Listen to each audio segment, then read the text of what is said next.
I'm 36 years old as of June. In 1996, I was consuming cannabis on the campus of the Pennsylvania State University, Altoona. I had a rather tumultuous upbringing. I don't usually speak about it in public, but I've been encouraged by a lot of people with complex PTSD to speak my truth and the reasons why I fight this war on drugs.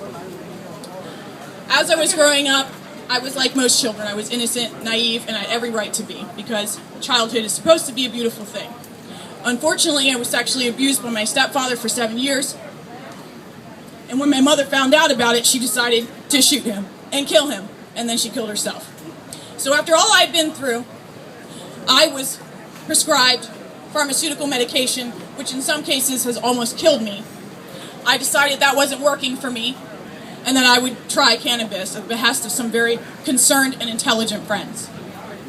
So, in May of 1996, I was medicating with cannabis.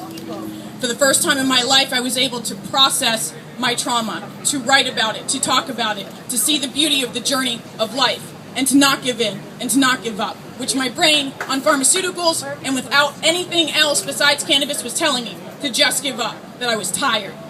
Cannabis gave me back my life, and because I believe that I'm an agent of humanity and its evolution and progress, I decided that I would keep consuming cannabis. But when I was arrested, the campus police officer went through every single one of my belongings, went through my panty drawer, held them up and was like, "What's this?"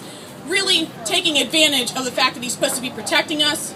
And while he was going through my stuff, other people were being victimized where that officer could have been used, but he wasn't. He was busing a patient. During the same time, Jerry Sandusky was robbing children of their souls, and yet I was a criminal, and he was allowed to go free for more years. Thank you. So what kind of world is it that we're living in, where those who hurt children and steal their lives can live, while people like myself who had been through those very things were sentenced to die under the law? Lancaster, Pennsylvania. This is a foothold of our country's founding. This is where our country's economy thrived. People, if they didn't have money, could pay their taxes with hemp. That is no longer the case, and that was made illegal, to the detriment of our world and to our country. I am here today to tell you and to speak my truth, even though it's difficult for me, and every time, even after almost 20 years of activism, I still shake the same way when I come to tell you the truth. And I used to think it was because I was nervous, but now I know it's because I'm connecting. I'm connecting, and this is a very precious gift. I consume cannabis because it's my right to do so. I am a productive, tax-paying member of society. I am a good human. I have agency over my own body. I should have agency over my own home, of which I pay in New Jersey $6,000 in taxes, and yet I can't grow my own medicine. New Jersey is the pharmaceutical state. It is not the Garden State. It's home to 15 out of 20 of the top international pharmaceutical companies in the entire world, and Chris Christie is the king of New Jersey. That's where I live. If you are a patient, people think, yes, you can have medical cannabis in New Jersey. You cannot. The only dispensary open for New Jersey patients is now closed because of a shortage of marijuana. Within a week. They were told by the Department of Health and Human Services that they had to either provide for all the patients, since a lot of people are uneducated about hemp, or cannabis as well as hemp, that they should serve the whole state, even though they were supposed to only serve people around Montclair, New Jersey. Okay?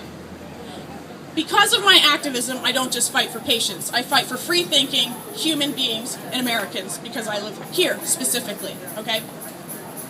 Last year, DIFUS, or CPS, Child Protective Services in its general terms, were sent to my house last year because my son mentioned hemp in school on Earth Day. They came to take my kids because my son wanted to save the earth. I don't lie to my children, but now he knows to be careful and to not trust those people who are supposed to be teaching him at his school. They lied to him. On Earth Day, they lied to him, and they didn't know what hemp was. He said, it's just like marijuana, but you can't get high. Ding! Let's send CPS to this child's house and put his family through trauma, no less than a week after his own grandfather died. We had to leave a day later to go to that funeral because they sent CPS to my house. It's a good thing that I have a great lawyer It's a good thing that I'm aware of my rights. But I will tell some of you when CPS or DIFUS, whatever the hell it's called, useless organization that it is in some fashion where they could be saving children who actually need the help again. It's a sad, sad, despondent America. Sometimes I go to the Liberty Bell by myself. I don't, do a press release or anything like that, just to hold a sign while people are waiting in line for the Liberty Bell. Because I want them to understand this is not a funeral. This is not something that happened way back when. Those ideals were set forth for us to carry through this time, as imperfect as those people were, who had the slaves, who made these laws, who said every man was created equal, because women didn't even have the right to vote at that point either. Okay? We can do better for this country because we live here.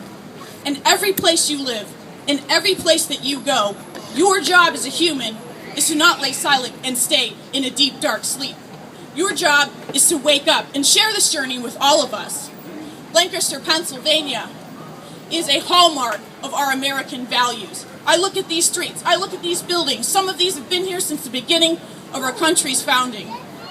We can uphold these buildings not just with bricks, not just with mortar, not just with taxes, but true ideals that you live through your own actions. So I am very proud and honored to be here and to be invited and to be among you all, speaking on a microphone for my freedom of rights.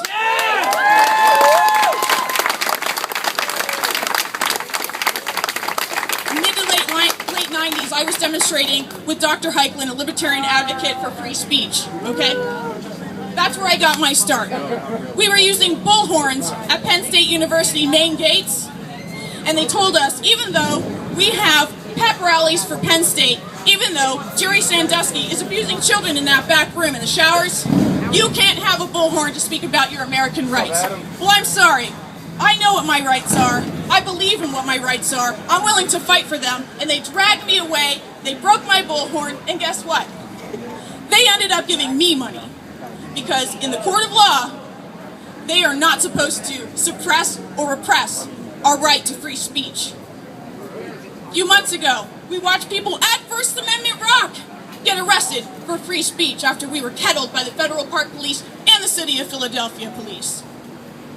I looked up, as I often do at these things, when I'm at the Liberty Bell, and I see that we are in the shadow of Independence Hall, where those rights were not given to us, but acknowledged.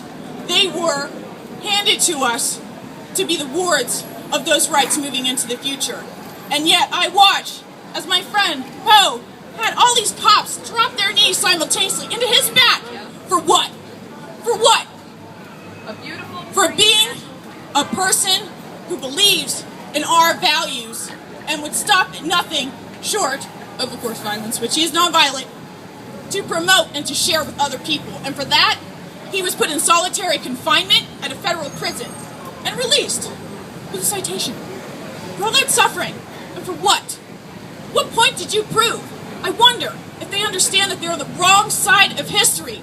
I wonder if they go home and they tell their children what they did that day, what they do every day when they find people who are believing and engaging in their rights to their own bodies, believing in the right to say what they believe to be true, to share that with other people, the burden and the beauty of liberty.